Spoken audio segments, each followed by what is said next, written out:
बिस्मिल्लाहिर्रहमानिर्रहीम। तमाम दोस्तों को वेलकम करते हैं अपने चैनल के ऊपर। और आज हमारी डिस्कशन का जो मौजू है वो सिंपली ये जो अभी नया रिटर्न फॉर्म्स उन्होंने इशू किए हैं सैलरी पर्सनस के लिए, एसोसिएशन ऑफ पर्सन और इसके अलावा कंपनी के लिए। इस ड्राफ्ट में उन्होंने वो फॉर्म इशू किया है जो अगला साल 2022 के लिए इस्तेमाल होगा रिटर्न फाइलिंग के हवाले से, और जिसमें उन्होंने आवाम से कहा है कि वो अपना इनपुट भी दे सकते हैं इस हवाले से। तो जो मैंने उस फॉर्म को गो थ्रू किया तो ज़ाहिर है वो फॉर्म तो अलग अलग ही है, लेकिन उसके अंदर बहुत सारी फील्ड्स जो हैं जैसा कि आपको पता है कि वो कॉमन हैं।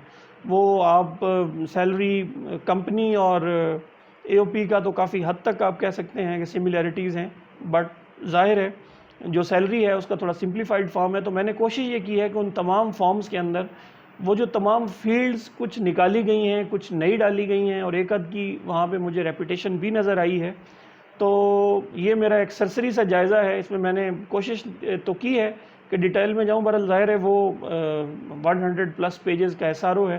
तो ज़ाहिर है वो जितनी चीज़ें मेरी उस गो थ्रू के अंदर आई हैं वो आज हम डिस्कस करेंगे वन बाई वन। उसमें सबसे पहले जो एक चेंज है जो आप कह सकते हैं कि अक्रॉस द बोर्ड नज़र आएगी आपको, वो चेंज है डिडक्टेबल अलाउंसेस के अंदर।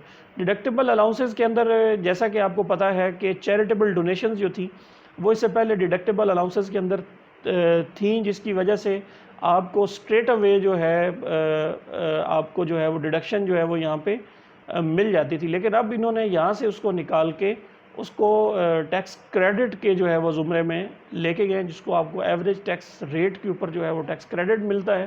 तो इसलिए चूँकि ये लॉ के अंदर चेंज लाई गई थी, इस चेंज की वजह से अब डिडक्टेबल अलाउंसेस के अंदर तीनों रिटर्न्स के अंदर आपको चैरिटेबल जो डोनेशंस हैं वो नज़र नहीं आएंगी। तो चैरिटेबल डोनेशन को डिडक्टेबल का जो सेक्शन है वहाँ से उसको हटा दिया गया है। नेक्स्ट जो हमारे पास है वो जैसा कि आपको पता है कि फ़िल्म मेकिंग या फ़ॉरेन जो कंपनीज़ पाकिस्तान के अंदर फ़िल्म मेकिंग कर रही थी, उस हवाले से एक टैक्स रिडक्शन जो है वो दी गई थी। वो टैक्स रिडक्शन भी जो है वो दोनों कंपनी की सूरत में भी, इंडिविजुअल या एओपी या कंपनी की सूरत में, तो आप जब टैक्स रिडक्शन वाला सेक्शन देखेंगे तो वहाँ पे आपको अब ये वाली जो रिडक्शन है आपको अगले रिटर्न फॉर्म के अंदर जो है वो नज़र नहीं आ रही होगी। नेक्स्ट हमारे पास जो थी वो पॉइंट ऑफ सेल के हवाले से 64D की। ये जैसा कि आपको पता है कि लास्ट ईयर अमेंडमेंट की गई थी ताकि आप पॉइंट ऑफ सेल की जो इंस्टॉलेशन है उसको प्रमोट कर सकें। उसकी प्रमोशन के लिए गवर्नमेंट ने ये कहा था कि तकरीबन 1.5 लाख रुपए उस सूरत में जो है वो टैक्स क्रेडिट देगी अगर आप पॉइंट ऑफ सेल जो है वो अपने बिज़नेस के ऊपर जो है वो इंस्टॉल करते हैं। तो उसका जो एक्सपेंस है मैक्सिमम 1,50,000 तक वो आप जाके क्लेम कर सकते हैं।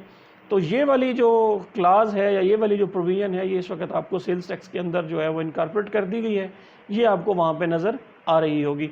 इसके अलावा जो एक चीज़ और ऐड कर दी गई है वो है स्पेसिफाइड इंडस्ट्रीज़, उनका जो टैक्स क्रेडिट है स्पेसिफाइड इंडस्ट्री 65G में, जिसके अंदर कोल है और इसके अलावा ग्रीन फील्ड इंडस्ट्रीज़ हैं, शिप ब्रेकर हैं और इसके अलावा कुछ और कंपनीज़ हैं, शिप बिल्डिंग वाले शायद।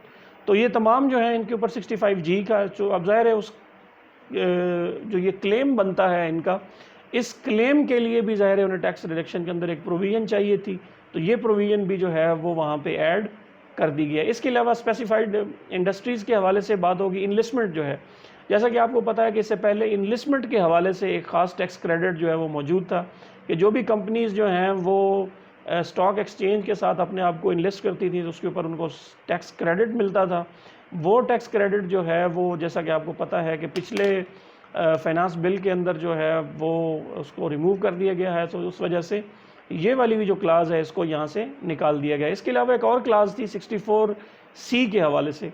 64C में आपको पता होगा कि जितने भी फ्रेश ग्रेजुएट्स जो हैं वो कंपनीज़ जो हैं वो हायर कर रही थी, जो एक ख़ास डेट के बाद फ़ारिग व तहसील हुए थे, अगर आप उन यूनिवर्सिटीज़ के स्टूडेंट्स को कंपनीज़ हायर करती थी तो उसके ऊपर ख़ास किस्म का उनको जो है वो टैक्स क्रेडिट अवेलेबल था। वो टैक्स क्रेडिट भी जो है वो पिछले फाइनेंस बिल्स के अंदर उसको निकाल दिया गया है। तो ज़ाहिर है ये वाली भी जो प्रोविज़न थी ये रिटर्न के अंदर रिडंडेंट थी। इस प्रोविज़न को भी जो है वो यहाँ से अभी हटा दिया गया है, यहाँ से उसको रिमूव कर दी गई। और ये तमाम फॉर्म्स के अंदर आपको जो है वो ख़ासकर जो एसोसिएशन ऑफ पर्सन है और कंपनी के जो फॉर्म हैं वहाँ पे आपको ये वाली चीज़ जो है अब नज़र नहीं आ रही होगी। इससे अगली जो चेंजेस हैं वो आपको नज़र आएंगी, आपकी जितनी भी एडजस्टेबल का सेक्शन है और आगे फाइनल टैक्स का जो इनकम टैक्स है, जो विदहोल्डिंग होती है वो जहाँ पे हम क्लेम करते हैं उन सेक्शन के अंदर। सबसे पहली जो चेंज हम डिस्कस करने लगे हैं वो 236J का टैक्स है। ये जितने भी आड़तीज़ थे, कमीशन एजेंट थे, डीलर थे, ये उसके ऊपर चार्ज किया जा रहा था। और ये भी जो एडवांस टैक्स था ये रिमूव कर दिया गया था 2019 के अंदर, लेकिन ये प्रोविजन अभी भी जो रिटर्न के अंदर वो मौजूद थी, तो उसको भी अब निकाल दिया गया है यहाँ से। इसके अलावा एक और टैक्स था जो सेक्शन 236F जिसको हम कह रहे हैं। ये सेक्शन जो है वो जितने भी केबल ऑपरेटर थे उनके ऊपर चार्ज किया जाता था। और ये सेक्शन भी फाइनेंस बिल 2019 में जो है वो रिमूव कर दिया गया था। तो उस हवाले से ये एक रिडंडेंट प्रोविजन थी विदहोल्डिंग एडजस्टेबल टैक्स का जो पोर्शन है उसके अंदर रिटर्न का, तो इसको भी अब वहाँ से हटा दिया गया है। इसके अलावा जो है वो एक एडिशन कर दी गई, जैसे कि आपको पता है 154 ए का जो जितनी भी फाइनल की अगर आप देखेंगे फाइनल मिनिमम का सेक्शन है, वहाँ पे 154 ए के हवाले से प्रोविज़न ऐड कर दी गई है। जितने भी आईटी के एक्सपोर्ट हैं और उनके रेमिटेंस के ऊपर जो टैक्स विदहोल्ड हो रहा है 1% या नॉन रजिस्टर की सूरत में 2%, तो उसको ट्रीट करने के लिए भी अब नई प्रोविज़न वहाँ पे फाइनल और फिक्स की जो साइड है वहाँ पे ऐड कर दी गई। एक और टैक्स है जी जो कि 236CA के तहत चार्ज किया जा रहा है। वो टैक्स जो है वो जितनी भी फॉरेन कंपनीज़ और प्लेज़ और ड्रामाज जो हैं वो पाकिस्तान के अंदर दिखा रही हैं, तो उसके ऊपर जितनी भी कम्पिटेंट अथॉरिटीज़ हैं वो उनसे टैक्स चार्ज करने की मजाज होंगी। ये एक फ़ाइनल या जिसे आप कहते हैं मिनिमम का जो पोर्शन है वहाँ पे जाएगा। और ये टैक्स भी जो है वो ज़ाहिर एक नई प्रोविज़न थी, तो इसको भी उन्होंने फ़ाइनल और फिक्स की जो कैटेगरी है उसके अंदर इसको चार्ज कर दिया है। इसके अलावा जी एक क्लास थी 236S, ये एक टैक्स लगा था डिविडेंड अगर आप दे रहे हैं तो उसके ऊपर एक एडवांस टैक्स इन्होंने लगाया था। बाद में इसी क्लास को मर्ज कर दिया गया सेक्शन 150 के तहत, जो कि खासकर डिविडेंड को ट्रीट करता है। तो इसलिए फिर ये क्लास भी जो थी एक तरह से आप कह सकते हैं रिडंडेंट हो गई थी। साल 2019-21 के अंदर इसको फिर डिलीट कर दिया गया था, चूँकि ये प्रोविज़न जो है वो साल 2021 में डिलीट हो चुकी है 236S के हवाले से। तो इसको भी फाइनल और मिनिमम का जो पोर्शन है वहाँ से रिमूव कर दिया गया है।